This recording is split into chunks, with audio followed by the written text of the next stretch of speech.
Ma famille a passé toute la soirée à rire de mon petit bricolage, pathétique au-dessus de leurs assiettes en porcelaine fine, savourant leur cruauté comme s'il s'agissait d'un grand cru millésimé. Ils m'ont traité comme une ratée, une tache sur le blason immaculé de notre nom, ignorant totalement que la femme assise en face d'eux, cette pauvre fille, qui l'humiliait, était en réalité la PDG milliardaire que la fiancée de mon frère cherchait désespérément à rencontrer depuis des mois. Ils riaient, la gorge déployée, jusqu'à ce que la vérité éclate et transforme leur arrogance en une terreur absolue. Je m'appelle Soline Vasseur, j'ai 29 ans, et ce soir-là, assis à la table la plus isolée du restaurant L'Écrin Doré, l'un des établissements les plus prestigieux de Paris, je n'étais personne. Ou du moins, c'est ce qu'ils croyaient. Il était 20h35. L'air dans le restaurant était saturé de parfums coûteux, de rires discrets et du tintement cristallin des verres. J'étais arrivé avec 5 minutes de retard, un crime impardonnable dans le protocole rigide de ma famille. Enguerrand, mon père, a tapoté le cadran de sa montre Rolex en me voyant approcher, un geste théâtral destiné à souligner mon manque de respect. Kitri, ma mère, n'a même pas levé les yeux de son menu. Elle a simplement soupiré, un son long et sifflant qui semblait dire « Elle est là, malheureusement ». Tu aurais pu faire un effort, Soline, a lancé ma mère sans me regarder, sa voix coupante comme un scalpel. Cette veste, on dirait que tu sors d'un entrepôt. Je t'avais pourtant fait livrer une robe correcte. J'ai glissé sur ma chaise, ignorant la pique. La veste en question était une pièce unique d'un créateur japonais avant-garde, tissée à la main, valant plus que l'intégralité de sa tenue Chanel, mais je savais que c'était peine perdue. Pour eux, le luxe devait crier, briller et porter un logo gigantesque. Mon luxe à moi était silencieux. Bonsoir à tous, ai-je murmuré, ma voix se perdant presque dans le brouhaha ambiant. En face de moi trônait Ambroise, mon frère aîné, le prince héritier. À 32 ans, il avait l'allure d'un homme qui n'avait jamais connu le mot « non ». Il portait un costume bleu nuit impeccablement taillé, mais ses yeux fuyaient, nerveux. Il avait des raisons de l'être. Ce dîner n'était pas une réunion de famille, c'était une opération séduction. Il devait impressionner Aliénor, sa fiancée, une femme d'une beauté intimidante et d'une intelligence acérée, partenaire dans l'un des plus grands fonds d'investissement de la défense. Aliénor m'a observé avec curiosité. C'était la première fois que nous nous rencontrions officiellement. Ses yeux gris acier ont scanné mon visage, puis ma tenue, s'attardant une fraction de seconde de trop sur mon absence de bijoux. « Ne fais pas attention à elle, Aliénor », a dit mon père avec ce charme mielleux qu'il réservait aux gens utiles. Soline est notre projet en cours. Une éternelle adolescente qui cherche encore sa voie. Ambroise a ricané nerveusement, ajustant sa cravate en soie. C'est ça. Disons qu'elle préfère la bohème à la réussite. J'ai senti la colère monter, une chaleur familière qui irradiait dans ma poitrine, mais je l'ai avalée avec une gorgée d'eau glacée. J'étais habituée. Depuis 10 ans, j'étais le fantôme de cette famille, la déception vivante. Ce qu'ils ne savaient pas, c'est que ce fantôme venait de finaliser, il y a moins de 3 heures, l'acquisition d'un concurrent direct pour 45 millions d'euros. Mais avant de vous raconter comment j'ai fait tomber leur masque, j'aimerais savoir qui est avec moi ce soir. Dites-moi dans les commentaires depuis quelle ville ou quel pays vous suivez cette histoire, et quelle heure il est chez vous. J'adore voir à quel point notre communauté est internationale. Allez-y, je vous lis. Revenons à cette table maudite. Le serveur a apporté le vin, un château Margaux hors de prix que mon père a goûté avec une prétention ridicule, faisant tourner le liquide rouge dans son verre comme s'il analysait un sérum de vérité. Excellent, a-t-il décrété. Ambroise, tu devrais en commander une caisse pour ton nouvel appartement. Le Pentouze avenue Foch, n'est-ce pas? Ambroise a pâli légèrement mais a hoché la tête. Bien sûr, père. C'est en cours de négociation. Mensonge. Je savais pertinemment que son dossier de crédit avait été rejeté par 3 banques cette semaine. Je le savais parce que mon algorithme bancaire avait flagué son nom dans la liste des profils à risque. Mais je n'ai rien dit. Pas encore. J'ai simplement observé Aliénor. Elle n'avait pas l'air convaincue. Elle tapotait doucement le pied de son verre, un signe d'impatience ou de doute. Et toi, Soline? A soudain demandé Aliénor, sa voix tranchant le monologue de mon père. Ambroise m'a dit que tu travaillais dans la logistique. C'est un secteur fascinant en ce moment. Le silence est tombé sur la table. Mon père a posé son verre avec un bruit sec. Ma mère a émis un petit rire nerveux, comme si Aliénor venait de faire une blague de mauvais goût. La logistique?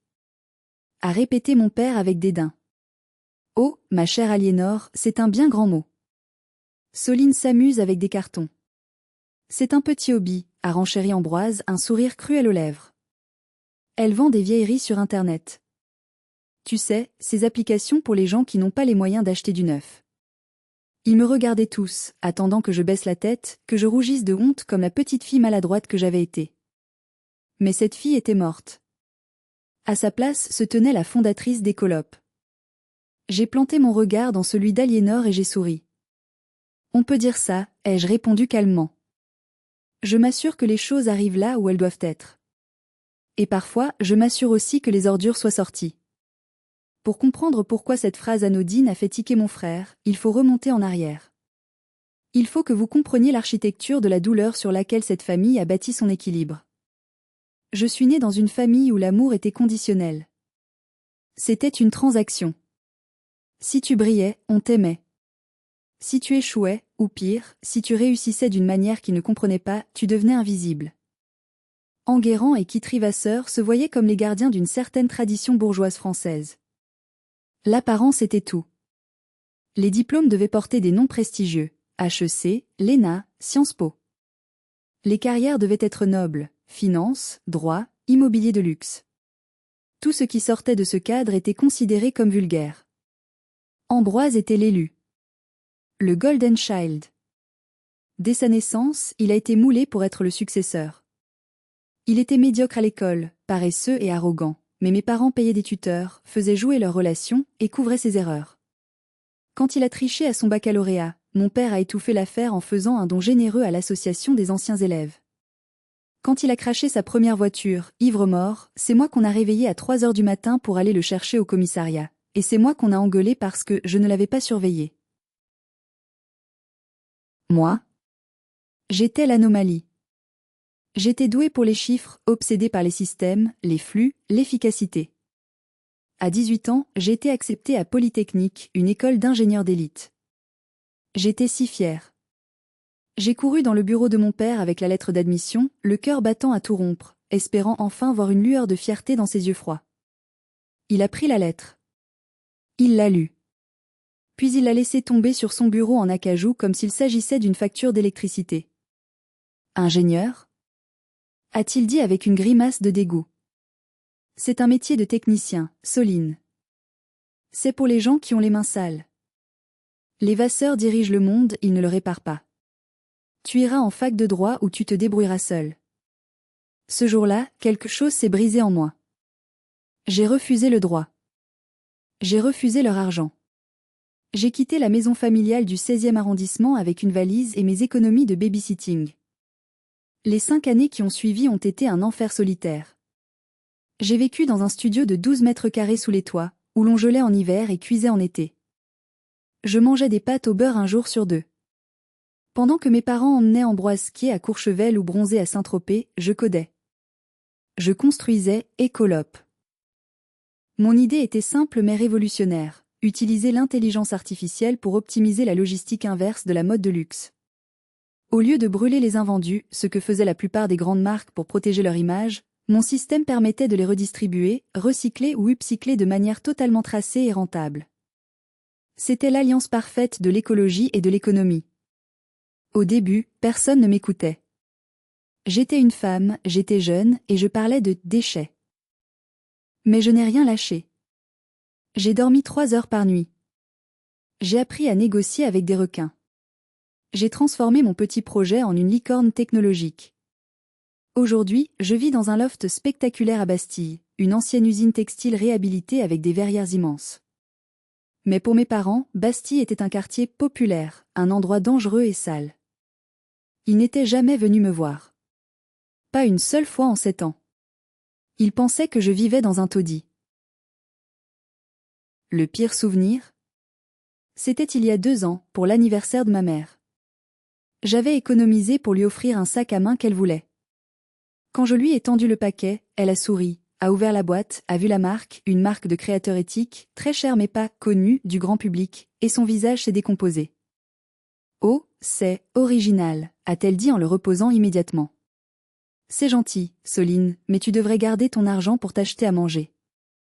Elle a donné le sac à sa femme de ménage le lendemain. Je l'ai vu. C'est ce passé qui pesait sur mes épaules alors que j'étais assise à cette table. Chaque rire d'Ambroise était un écho de toutes les fois où il m'avait fait sentir petite. Mais la différence, c'est que maintenant, je n'étais plus petite. J'étais un géant endormi, et ils étaient en train de me piquer avec des bâtons, ignorant qu'ils allaient se faire écraser. Retour au présent. Les entrées venaient d'arriver, un carpaccio de Saint-Jacques délicatement dressé. Mon père, Enguerrand, tenait la conversation en otage, comme à son habitude. Il racontait une anecdote, fausse, sur la façon dont il avait conseillé le ministre de l'économie lors d'un cocktail. Ambroise riait trop fort à chaque pause, ses yeux cherchant constamment l'approbation d'Aliénor. Aliénor, elle, mangeait avec une précision mécanique, son esprit semblant ailleurs. Soudain, elle s'est tournée vers moi de nouveau, refusant de lâcher le morceau. Donc, Soline, reprit-elle, ignorant les tentatives de ma mère pour changer de sujet. Tu as dit que tu optimisais les ordures. C'est une façon très poétique de décrire la vente en ligne. Tu travailles seul ? Avant que je puisse répondre, Enguerrand a agité sa fourchette en l'air, agacé que l'attention ne soit plus sur lui ou son fils prodige. Aliénor, ma chère, ne l'encourage pas. C'est gênant. Soline a monté comment tu appelles ça ? Une start-up ? C'est un petit bricolage. Elle passe ses journées devant un ordinateur à essayer de revendre des vieux chiffons. C'est un passe-temps, voilà tout. Petit bricolage. Les mots ont claqué comme un fouet. Un passe-temps, a répété ma mère avec un sourire triste, celui du martyr. On lui a proposé 100 fois de venir travailler au cabinet. Elle pourrait être à l'accueil ou aider aux archives. Un vrai travail, avec des horaires, une sécurité sociale. Mais non, madame préfère jouer à la femme d'affaires dans son coin. Je sentais le sang battre dans mes tempes. Mon passe-temps employait 150 personnes réparties sur 3 continents. Mon petit bricolage venait de signer un partenariat exclusif avec le groupe Kering. Je gérais plus d'argent en une matinée que mon père n'en avait vu dans toute sa carrière. J'ai posé mes couverts. Le métal a fait un bruit net contre l'assiette. C'est intéressant que vous appeliez ça un bricolage, ai-je dit, ma voix parfaitement calme, contrastant avec la tempête sous mon crâne. Parce que ce bricolage paie mes factures. Et celles de beaucoup d'autres gens. Ambroise a éclaté de rire, postillonnant presque sur la nappe immaculée. Tes factures ? Laisse-moi rire, sot. On sait tous que tu vis dans ce squat à Bastille. Maman m'a dit que tu n'avais même pas de rideau aux fenêtres. C'est ça, ta réussite ? Vivre comme une étudiante à 30 ans ? Ce n'est pas un squat, Ambroise. C'est un loft industriel. Et je n'ai pas de rideau parce que j'aime la vue sur tout Paris. La vue sur les toits sales, tu veux dire ? S'esclaffa-t-il. Aliénor, tu imagines ? Elle refuse notre aide par fierté mal placée. C'est pathétique. Aliénor ne riait pas. Elle me regardait fixement. Elle avait remarqué quelque chose que les autres, aveuglés par leur mépris, avaient manqué.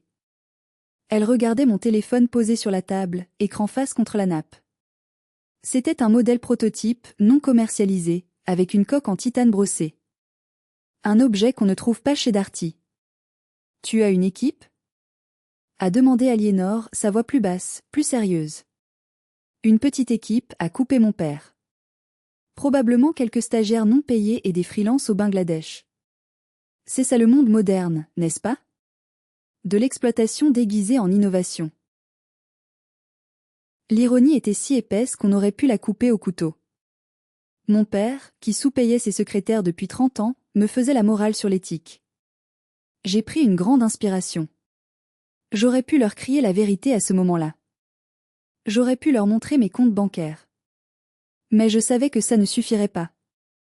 Ils penseraient que c'est un faux, ou pire, que j'avais fait quelque chose d'illégal. Il fallait que la révélation vienne d'ailleurs. Il fallait qu'ils soient acculés. Pensez ce que vous voulez, ai-je dit doucement. Le bricolage me convient. Ambroise a souri, satisfait. Il pensait avoir gagné. Il pensait m'avoir remise à ma place, la petite sœur ratée, le faire-valoir de sa magnificence. Il ne savait pas qu'il venait d'armer la bombe qui allait tout détruire. Le plat de résistance est arrivé, un filet de bœuf Rossini, saignant, riche, décadent. L'ambiance semblait s'être détendue après que j'eus accepté mon rôle de « raté », sans protester davantage. Mon père avait recommencé à parler de politique, ma mère complimentait le collier de diamants d'Aliénor. C'est alors qu'Ambroise a décidé de porter le coup de grâce. Il voulait non seulement m'humilier, mais aussi se grandir aux yeux d'Aliénor en jouant le rôle du frère bienveillant et protecteur. Une comédie grotesque. Il a fouillé dans la poche intérieure de sa veste et en a sorti une enveloppe blanche, épaisse. Il a fait glisser sur la nappe, entre le beurrier en argent et mon verre d'eau. Tout le monde s'est tu. Tiens, Soline, a-t-il dit d'une voix forte, théâtrale. J'ai regardé l'enveloppe, puis lui. Qu'est-ce que c'est? Ouvre. J'ai hésité, puis j'ai soulevé le rabat. À l'intérieur, il y avait 5 billets de 100 euros. 500 euros. Pour une famille normale, c'est une belle somme. Pour des gens comme nous, à ce niveau de prétention, c'était une aumône. C'était le prix d'une bouteille de champagne bas de gamme dans les clubs qu'Ambroise fréquentait. Je sais que c'est dur en ce moment, a continué Ambroise, prenant la main d'Aliénor pour bien montrer à quel point il était un homme bon. Maman m'a dit que tu n'étais pas parti en vacances cet été. Sûrement faute de budget. Prends ça. Achète-toi une robe correcte.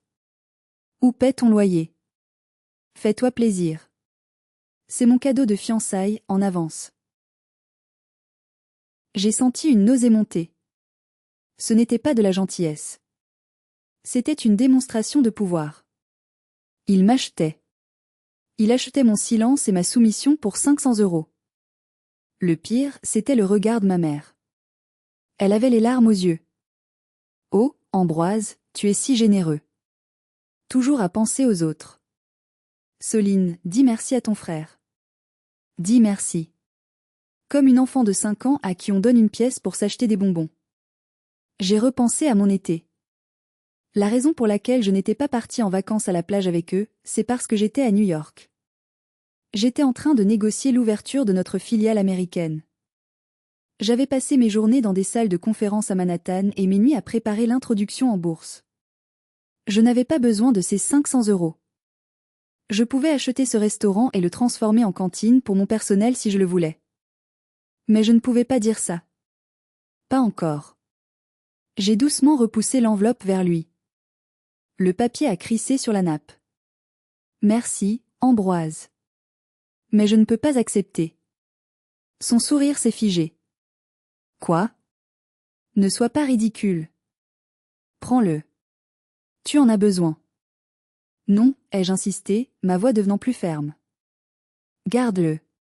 Sérieusement. J'ai entendu dire que les temps étaient durs pour toi aussi. Les taux d'intérêt remontent, non? Et ta carte Platinum a été refusée au déjeuner la semaine dernière, c'est ce que j'ai entendu. Un silence de mort est tombé. J'avais visé juste. Je savais pour la carte refusée parce que j'étais dans le même restaurant ce jour-là, caché derrière un paravent avec un client, et j'avais vu la scène humiliante. Le visage d'Ambroise a viré au rouge brique. Comment oses-tu? C'était une erreur de la banque. Un bug informatique. Bien sûr, ai-je dit doucement. Un bug. C'est pour ça que je te rends ton argent. Garde-le pour régler ce bug. Respirez avec moi. Si votre frère ou votre sœur essayait de vous humilier ainsi devant tout le monde, en vous tendant de l'argent comme un mendiant, qu'auriez-vous fait? Auriez-vous pris l'argent et souri? Ou auriez-vous jeté l'enveloppe à sa figure? Dites-moi franchement dans les commentaires ce que vous auriez fait à ma place. Je lis toutes vos réponses. Ma mère a frappé la table du plat de la main, faisant teinter l'argenterie. Soline. C'est intolérable. Ton frère te tend la main et tu lui craches dessus? Tu es jalouse, voilà ce que tu es. Jalouse de sa réussite, jalouse de son bonheur avec Aliénor. Je n'ai rien répondu. J'ai juste regardé Aliénor. Elle ne regardait pas Ambroise avec admiration. Elle le regardait avec doute. Elle venait de voir la fissure dans l'armure.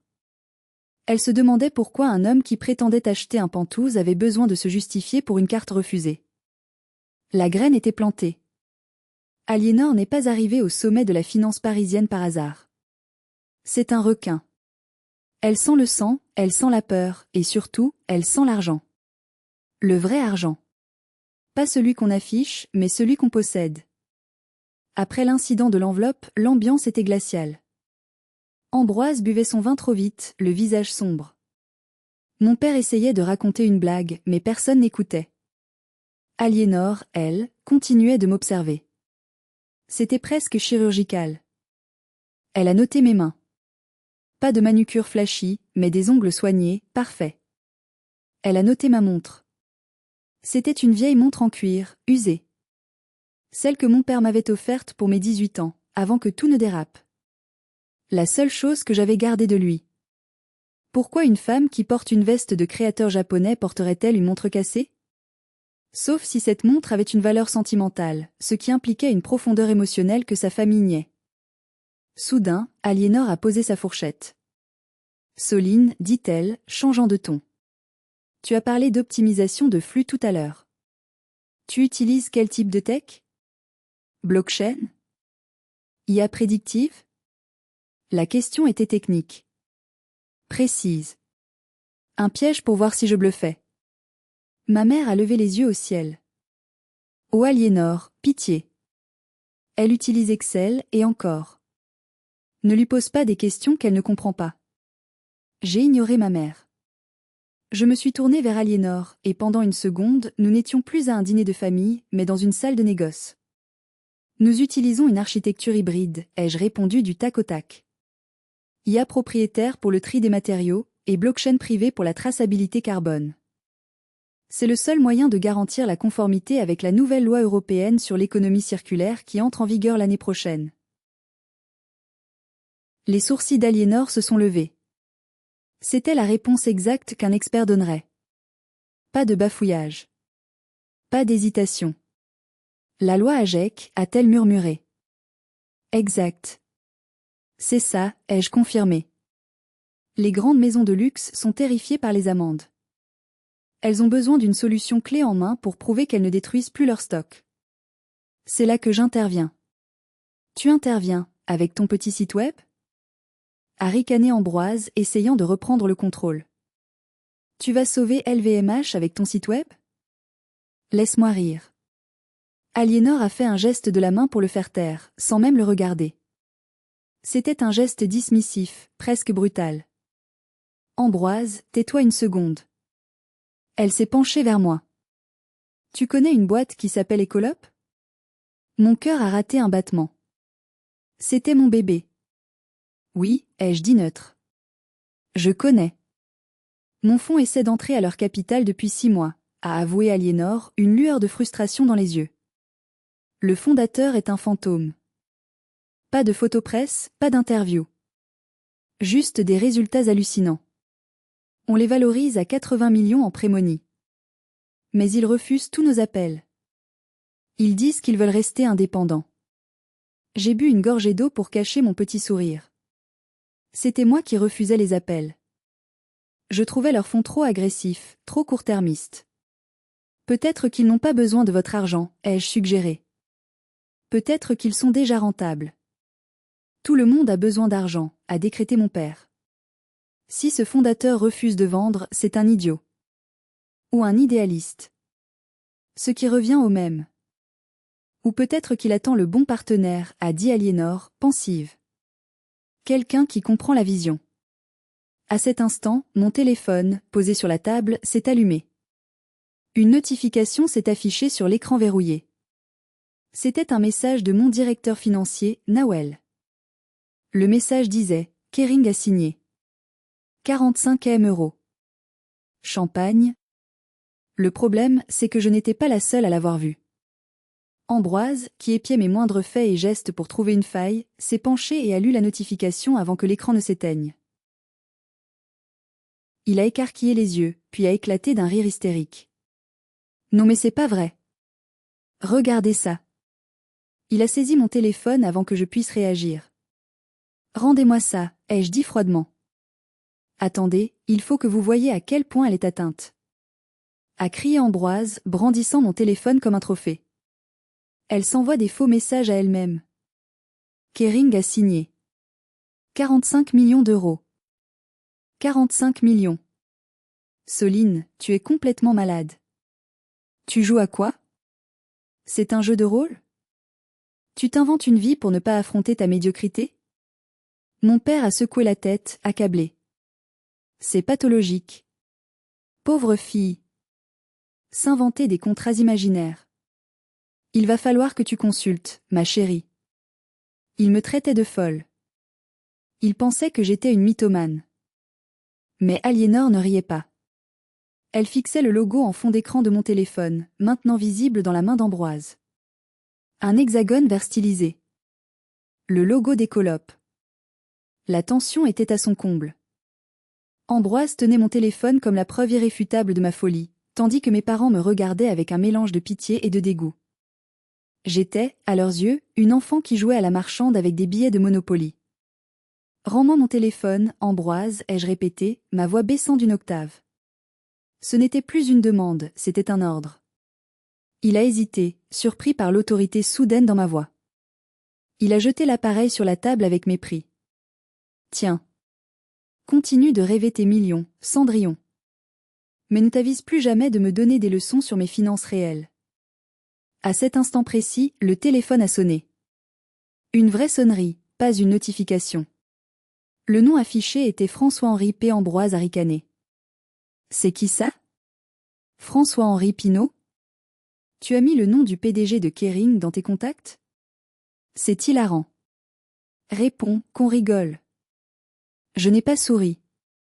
J'ai pris le téléphone, je me suis levée. Je dois prendre ça. Excusez-moi. Elle va vraiment pousser le délire jusqu'au bout. S'est exclamé mon père. C'est effrayant. Je suis sortie de la salle privée, marchant d'un pas rapide vers le couloir calme qui menait aux toilettes. J'ai décroché. Monsieur Pinault. Bonsoir. Oui, Nawel m'a transmis la nouvelle. Non, les termes restent les mêmes. L'indépendance opérationnelle est non négociable. Parfait. On se voit lundi pour la signature officielle. Merci. Bonne soirée. J'ai raccroché, le cœur battant non pas de peur, mais d'adrénaline. C'était fait. Le plus gros contrat de ma carrière. Écolope n'était plus une start-up, c'était un géant industriel. En me retournant, j'ai sursauté. Ambroise était là, adossé au mur du couloir, à quelques mètres de moi. Il m'avait suivi. Il sortait des toilettes hommes, le visage rouge, l'air un peu ivre. Tu es une actrice incroyable, a-t-il balbutié. Vraiment. Tu parlais dans le vide, hein? Il n'y avait personne au bout du fil. Il s'est approché de moi, envahissant mon espace personnel. Il empestait le vin et la jalousie. Tu sais ce qui m'énerve le plus, Soline? C'est que tu penses être mieux que nous. Avec ton air supérieur, tes silences. Tu n'es rien. Papa a raison. Tu es un échec. Et ce soir, tu vas arrêter ton cinéma. Tu vas retourner à table, tu vas t'excuser, et tu vas accepter le poste de secrétaire que maman t'a trouvé. Sinon quoi? Ai-je demandé, le défiant du regard. Sinon je m'assurerai que tu ne sois plus jamais invité nulle part. Je dirai à tout le monde que tu es instable mentalement. Tu finiras seul dans ton hangar à Bastille avec tes cartons. J'ai eu pitié de lui. Vraiment. Il était pathétique. Ambroise, ai-je dit doucement. Tu devrais t'inquiéter de ton propre avenir. Aliénor n'est pas stupide. Elle commence à voir qui tu es vraiment. Ferme-la. A-t-il craché. Aliénor m'adore. Elle va m'épouser et faire de moi un homme riche et puissant. Il est retourné vers la salle, furieux. Je suis restée seule un instant, regardant mon reflet dans le miroir doré du couloir. J'ai ajusté ma veste. C'était le moment. Plus de cache-cache. Ils voulaient la vérité? Ils allaient la voir. Brutal. Total.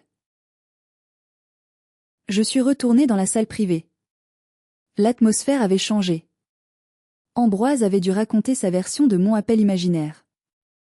Mes parents me regardaient comme si j'étais une bombe à retardement. Mais Aliénor. Aliénor tapait frénétiquement sur sa tablette posée sur ses genoux, sous la table. Elle cherchait quelque chose. Je me suis rassise. Alors, a dit mon père, croisant les bras. Ton ami imaginaire va bien?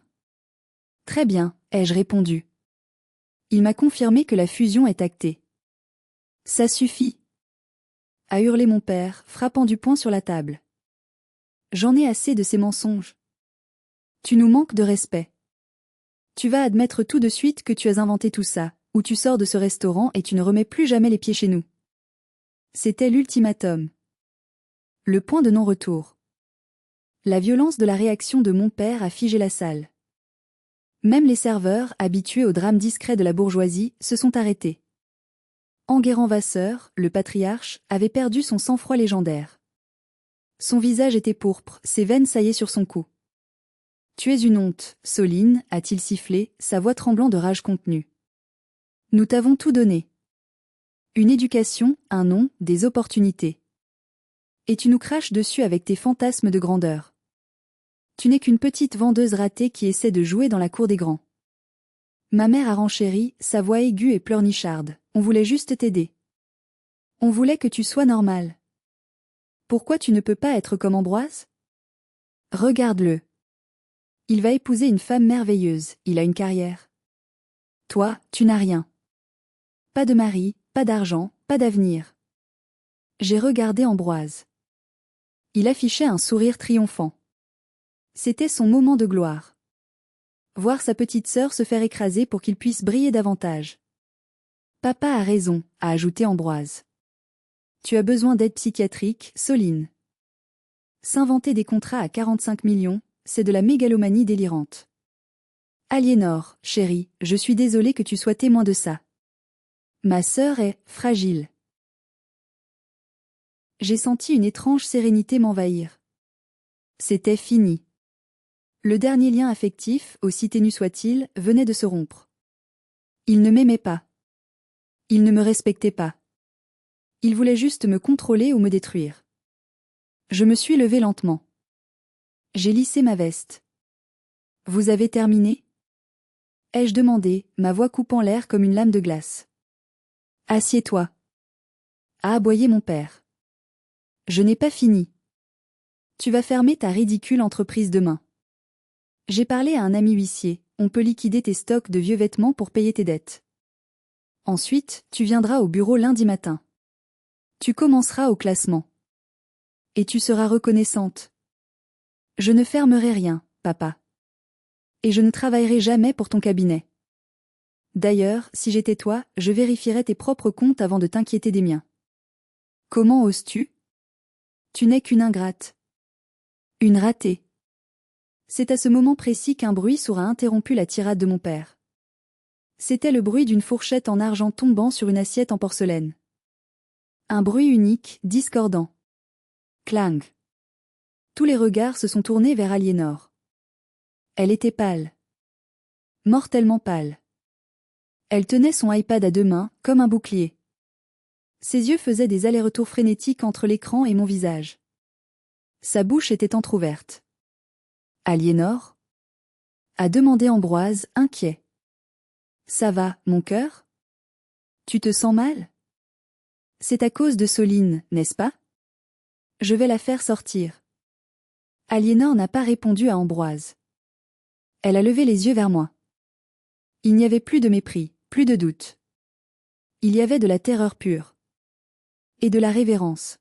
« Enguerrand, taisez-vous, a-t-elle chuchoté. Mon père a cligné des yeux, choqué. « Pardon? Taisez-vous. » a-t-elle crié soudainement, sa voix montant dans les aigus. Vous ne savez pas ce que vous faites. Vous ne savez pas à qui vous parlez. Elle a tourné l'iPad vers eux. L'écran brillait dans la pénombre du restaurant. Sur l'écran, il y avait un article du Financial Times, daté d'il y a 1 heure. Le titre était écrit en gros caractères gras. Exclusif, la mystérieuse fondatrice d'Ecolop sort de l'ombre après un deal historique avec Kering. Et sous le titre, il y avait une photo. Une photo de moi. Pas la Soline en guenille qu'il voyait, mais la Soline professionnelle, en tailleur, lors d'une conférence à Davos l'année précédente, que j'avais gardée secrète. La légende disait, Soline Vasseur, la reine de la logistique verte, désormais à la tête d'une fortune estimée à 50 millions d'euros. Le temps s'est arrêté. Je jure que j'ai entendu l'horloge du restaurant faire tic-tac. Mon père a regardé l'écran. Il a plissé les yeux, comme s'il ne comprenait pas la langue. Il a regardé ma photo. Il m'a regardé. Il a regardé la photo de nouveau. C'est un montage, a balbutié Ambroise. C'est un faux site. Elle a créé une fausse page web. Je vous l'ai dit, elle est folle. Mais sa voix tremblait. Il savait. Au fond de lui, il savait. Parce qu'on ne peut pas simuler la mise en page du Financial Times sur l'iPad d'une experte en finance comme Aliénor. Aliénor s'est levée brusquement, renversant presque sa chaise. Elle a ignoré Ambroise. Elle a contourné la table et s'est approchée de moi. Elle semblait avoir rétréci de 10 centimètres. C'est toi, a-t-elle soufflé. Tu es SV. Dans les mets. SV. C'était Soline Vasseur. Mon Dieu. J'ai envoyé 3 analystes pour essayer de te trouver. On t'appelle le fantôme de Bastille. Je préfère la discrétion, ai-je répondu avec un léger haussement d'épaule. Ça évite les parasites. Mon père s'est affaissé sur sa chaise. Son visage est passé du rouge au gris cendré. Il avait l'air d'avoir vieilli de 10 ans en 10 secondes. 50 millions, a-t-il murmuré. C'est impossible. Tu vends des vieux vêtements, je vends de la technologie, papa. Je vends l'avenir. Ce que tu as appelé un bricolage est l'algorithme qui gère désormais 40% des stocks de luxe en Europe. Ma mère, elle, fixait l'écran avec une expression illisible. Puis, ses yeux se sont portés sur ma veste. C'est pour ça que tu n'as pas voulu de l'argent d'Ambroise. J'ai ri. Un rire court, sans joie. Maman, avec tout le respect que je te dois, l'argent d'Ambroise ne couvrirait même pas les frais de maintenance de mes serveurs pour 1 heure. Ambroise s'est levé, furieux, paniqué. C'est des conneries. Aliénor, ne crois pas ça. Si elle était riche, elle ne vivrait pas dans un hangar. Elle ne viendrait pas ici en taxi. Elle nous aiderait. Papa a des dettes, j'ai des dettes. Si elle avait cet argent, elle l'aurait donné à la famille. C'était l'erreur fatale. Jusqu'ici, Aliénor pensait qu'elle entrait dans une famille riche et respectée. Ambroise venait d'avouer leurs difficultés financières. Aliénor s'est tournée vers lui lentement. Ses yeux étaient froids comme l'acier. Tu as des dettes? A-t-elle demandé. Tu m'as dit que tu achetais le Pantouse Cash. Tu m'as dit que le cabinet de ton père faisait sa meilleure année. Ambroise a bégayé. C'est temporaire. Un problème de trésorerie. Mais si Soline est vraiment riche? Soline. Serette. Tu vas nous aider, pas vrai? On est ta famille. On t'a élevé. La scène était grotesque. Il y a 2 minutes, il me traitait de folle et voulait m'envoyer à l'asile. Maintenant, il me regardait comme un distributeur automatique de billets. J'ai plongé la main dans mon sac à main. Tout le monde a retenu son souffle. J'ai sorti mon porte-carte. J'en ai extrait une petite carte rectangulaire, noire, mate, avec juste mon nom et mon titre embossé en or. Pas de numéro de téléphone. Juste un QR code sécurisé. Je l'ai posé sur la table, devant Aliénor. Aliénor, si ton fonds veut vraiment investir, tu peux scanner ça. Ça te donnera accès à la data room pour la série B. Mais le ticket d'entrée est à 5 millions minimum. Et je choisis mes partenaires.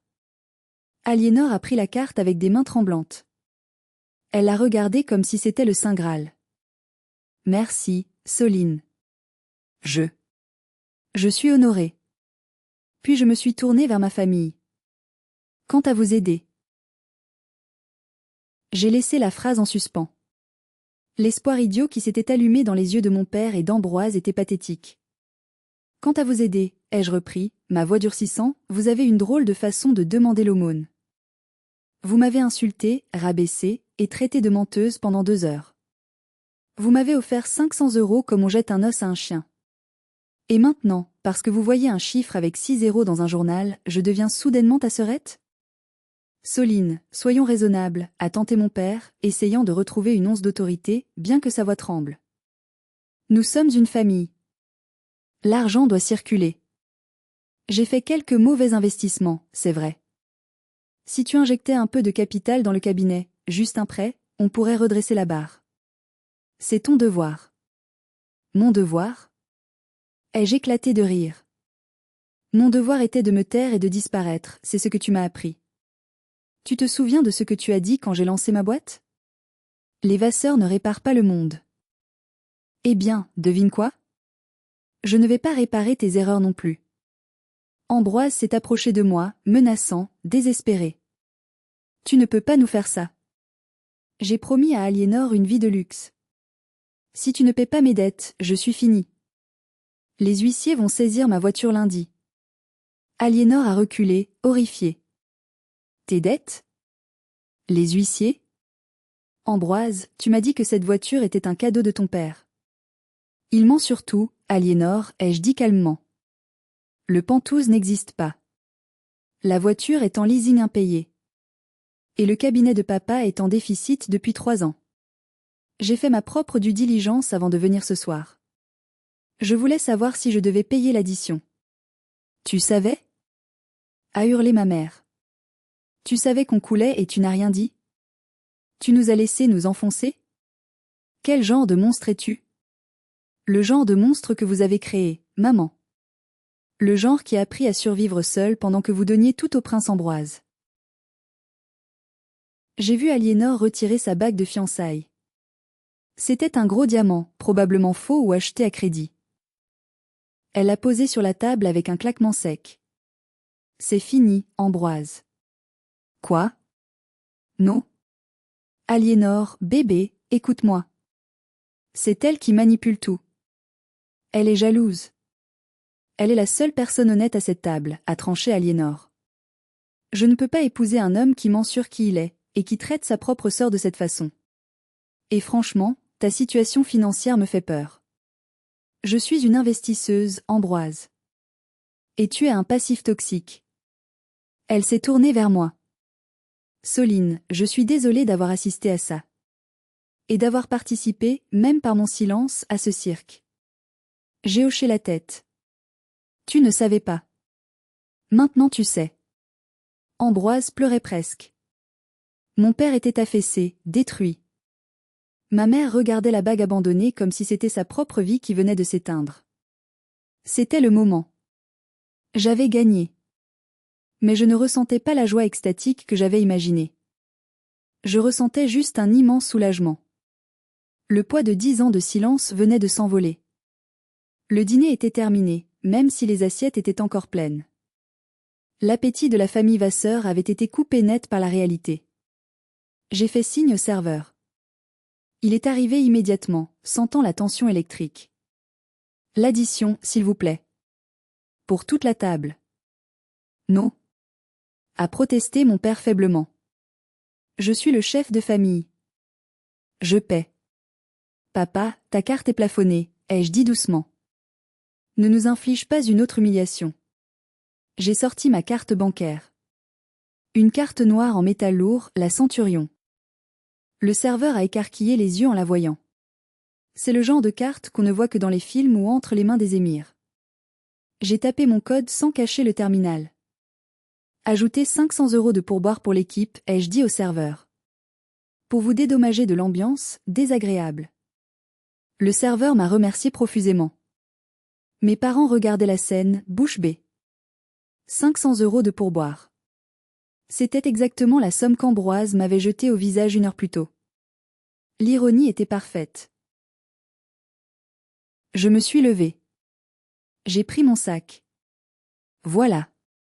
Vous êtes nourris. Vous êtes invités. C'est la dernière chose que je paierai pour vous. Soline, attends. A crié ma mère, se levant pour m'attraper le bras. Tu ne peux pas partir comme ça. On peut discuter. On peut changer. On est fiers de toi, tu sais? On a toujours su que tu étais spécial. J'ai retiré mon bras doucement mais fermement. Ne mens pas, maman. C'est insultant pour mon intelligence.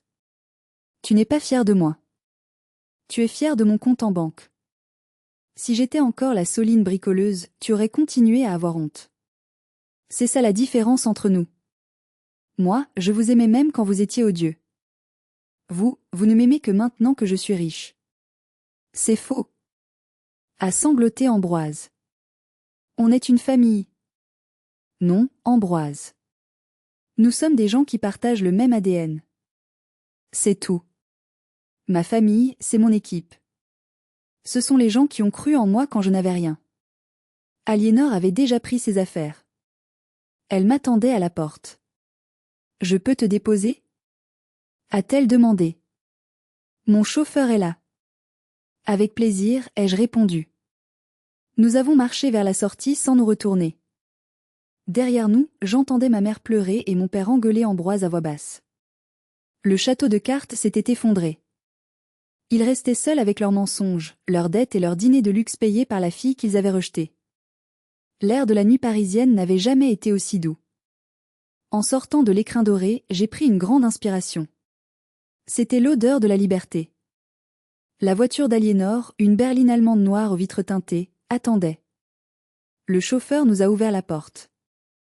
Alors que je m'installais sur le siège en cuir, j'ai vu à travers la vitrine du restaurant mes parents et mon frère. Ils étaient toujours assis, figés, comme des statues de cire en train de fondre. Ils avaient l'air petits. Insignifiants. Aliénor s'est assise à côté de moi. La voiture a démarré en silence, glissant sur les pavés de l'avenue Montaigne. Tu sais, a dit Aliénor après un moment de silence, je n'aurais jamais signé le contrat de mariage. J'avais des doutes depuis des semaines. Mais ce soir, tu m'as sauvé la vie. Littéralement. S'il a vraiment des dettes de jeu et des détournements de fonds, j'aurais été complice par alliance. Tu m'as évité un désastre. De rien, ai-je souri. C'est ce que je fais. J'optimise les flux. Et Ambroise était un goulot d'étranglement majeur dans ta vie. Elle a ri. Un vrai rire, franc et soulagé. Alors, cette série B pour Écolope. On en parle sérieusement lundi? Lundi, ai-je promis. Mais prépare-toi. Je suis dur en affaires. Je n'en attends pas moins de toi, Soline Vasseur. Elle m'a déposé devant mon loft à Bastille. En levant les yeux vers mes fenêtres immenses sans rideaux, qui donnaient sur la colonne de juillet illuminée, j'ai réalisé que j'aimais cet endroit plus que tout. C'était mon château. Construit pierre par pierre avec ma sueur et mes larmes. Mon téléphone a vibré. C'était un message de mon père. Soline, s'il te plaît. Rappelle-nous. On doit parler de l'hypothèque de la maison. Ils vont nous saisir. Papa. J'ai regardé le message. Pendant une seconde, une vieille habitude de culpabilité a tenté de refaire surface. C'était mon père. C'était la maison de mon enfance.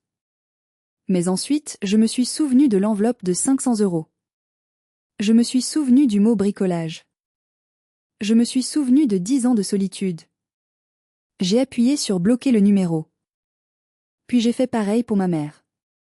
Et pour Ambroise. Ce soir-là, j'ai dormi comme un bébé. Pour la première fois de ma vie, je n'étais plus la fille qui attendait d'être validée. J'étais celle qui validait. 3 mois ont passé depuis ce dîner. Les choses ont changé, vite et fort. La nouvelle de mon identité a fait le tour du petit monde de la bourgeoisie parisienne. L'article du Financial Times a été suivi par une couverture de Forbes. Tout le monde sait maintenant que la ratée des Vasseur est la plus grande réussite de la famille depuis 3 générations.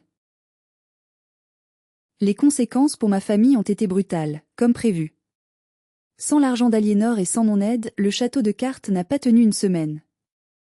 La banque a saisi l'appartement du 16e. Mes parents ont dû déménager dans un 2 pièces en banlieue lointaine.